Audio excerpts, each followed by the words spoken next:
આ મરચીનો પ્લોટ છે. આ અને 15 દિવસ થયા છે અને આપણે ફૂટ જોઈએ તો દરેક જગ્યાએ સારી ફૂટ જોવા મળે છે અને બાજુના છોડમાં પણ સરસ ફૂટ જોવા મળે છે. આખા પ્લોટમાં એક સરખી ફૂટ અને સારો વિકાસ જોવા મળે છે.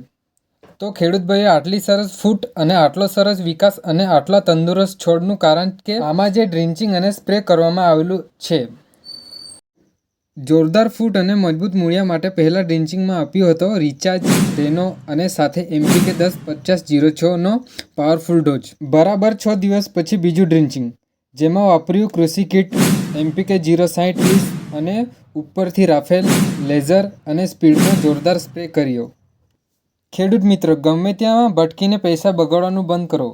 જો તમારે પણ લીમડદા ગામ જેવો પ્લોટનું 100% ઓરિજિનલ રિઝલ્ટ જોઈતું હોય તો આજે જ આવી જાઓ બ્લેસી એગ્રો સેન્ટર વિયારા ખાતે. સાચી દવા અને સાચી સલાહ એ જ આપણી ઓળખ. તમારા પાકમાં અત્યારે શું સમસ્યા છે તે નીચે કમેન્ટમાં લખો. આ વિડીયો તમારા ગામ અને આજુબાજુના ખેડૂત ગ્રુપમાં શેર કરો અને રોજ આવી જ ટિપ્સ માટે પેજને અત્યારે જ ફોલો કરી લો.